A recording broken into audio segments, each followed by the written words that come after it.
Salut tout le monde. On se retrouve aujourd'hui pour un nouvel unboxing. Donc après l'unboxing spécial pneu, pneu et roues même, voici un nouvel unboxing qui nous vient donc ici de chez AliExpress. Alors j'aurais pu l'acheter ailleurs. Je l'ai acheté là simplement pour des raisons de rapidité d'expédition.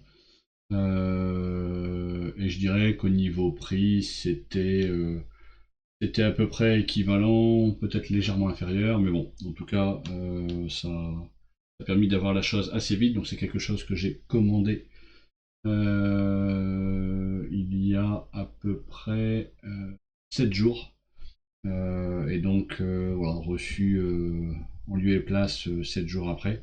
Ça vient d'Allemagne, c'était expédié depuis un entrepôt local d'Europe, d'Allemagne. Donc allez, on est parti, on va voir un petit peu ce qui s'y passe. Alors, on va ouvrir tout ça. Bon, déjà la boîte et le format, ça doit pouvoir guider le contenu.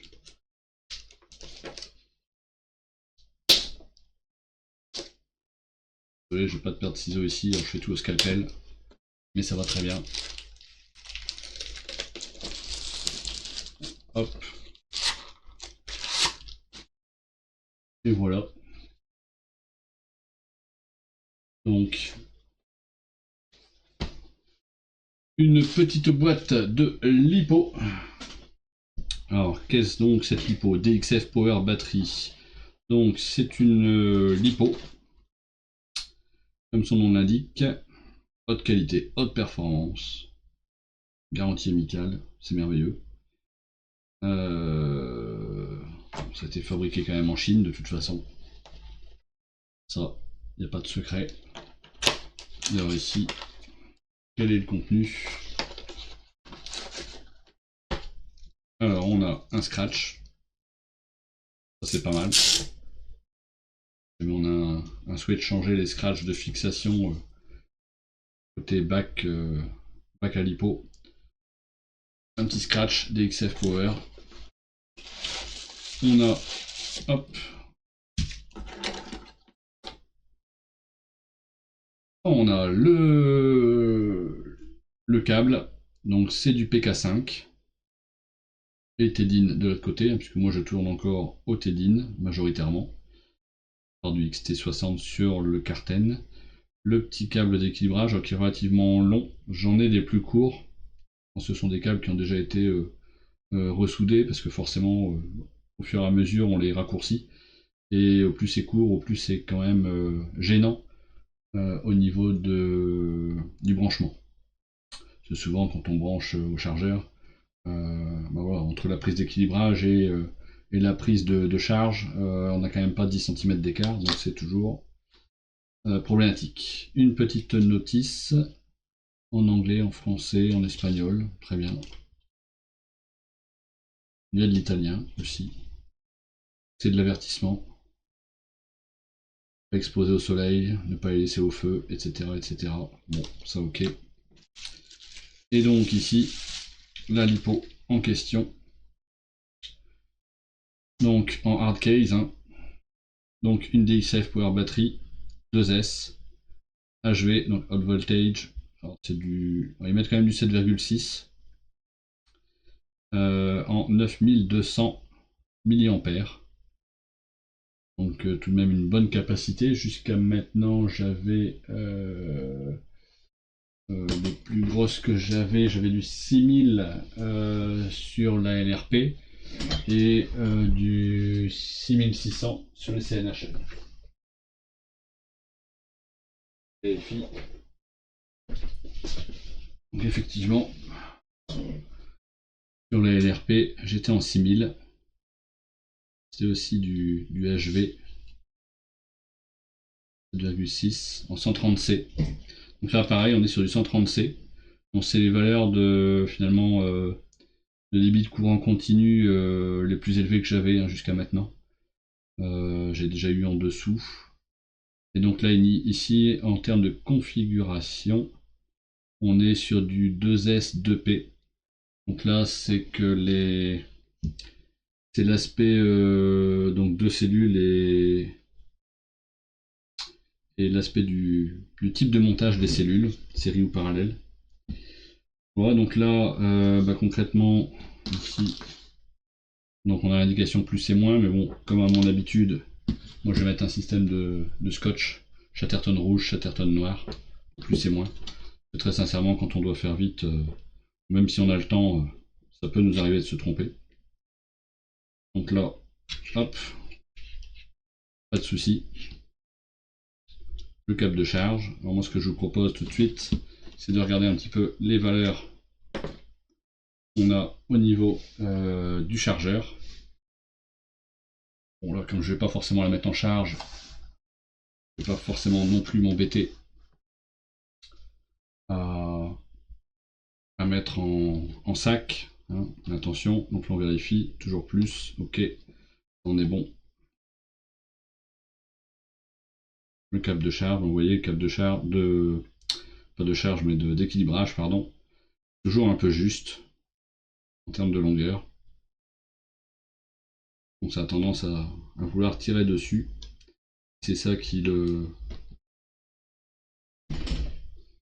qui l'use, enfin qui plie et qui affecte un peu la soudure à la base. Mais bon.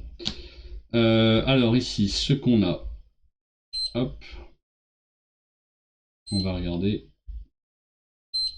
le monitor. Donc les deux cellules sont à 3,83 volts, donc charge à 63%, et résistance interne à froid, je précise,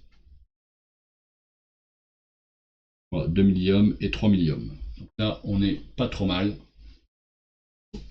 Donc on verra après la charge, hein, je referai forcément le même constat pour voir en termes de résistance si on a baissé, enfin baissé, on peut pas beaucoup baisser, hein. Limite le 1 milliohm. Mais voilà. Donc par rapport à cet achat-là, hop, j'en ai acheté deux. C'était un lot de deux hein, sur AliExpress. Là-dessus, j'ai sur AliExpress, alors je vais essayer de vous montrer, profiter de pouvoir le faire ici.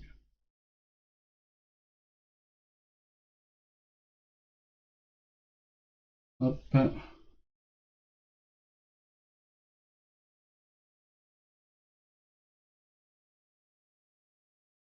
Je vais vous montrer ça.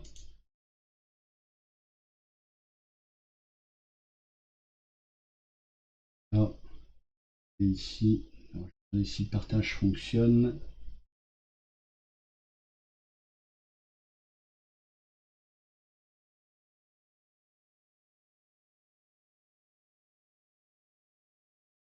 Voilà. Donc, j'ai pas le micro, donc on m'entend bien.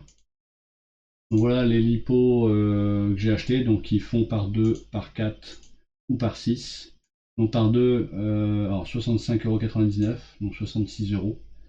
Alors moi je les ai payés légèrement plus cher.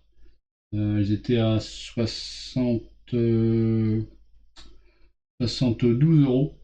Mais voilà, j'avais une réduction de 10 euros à partir de 80 euros d'achat. Et bon, comme j'avais d'autres petites choses à acheter, j'en ai profité. Donc bon, ça reste finalement quelque chose de très accessible. Bon après c'est pas la gamme Gold hein, des XF, mais je dirais qu'en termes en termes et de capacité, on est au-dessus de la LRP. En termes de performance, bon, on est sur du 130C dans les deux cas, du HV, donc ça me semble tout de même très correct. Et ça revient globalement à peu près à 35 euros la lipo hein, en 2S. Voilà, donc là c'est selon moi quelque chose d'intéressant et donc livré assez rapidement. Hein. Vous voyez là, on est donc là expédition depuis l'Espagne. Bon moi c'est arrivé par l'Allemagne et donc là c'est livraison entre le 25 et le 31 juillet. Bon, sachant qu'au moment de cette vidéo on est le 22 juillet. Donc voilà, entre 3 et 7 jours on va dire. Hein. Voilà, donc c'est ce que je voulais un petit peu vous montrer en petit unbox. Donc je vais mettre ça en charge ce soir, ou peut-être un petit peu plus tard quand j'en aurai l'utilité, parce que bon là je vois qu'elles sont déjà en mode storage hein, finalement.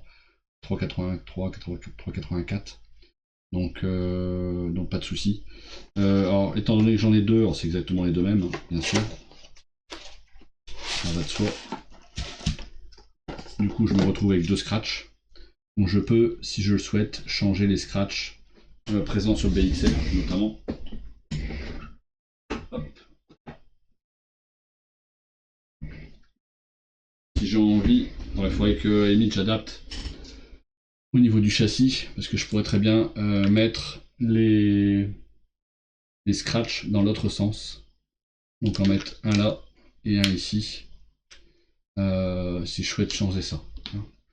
Pour le rallye, j'en ai pas besoin, parce qu'il y a déjà une fixation plastique intégrée.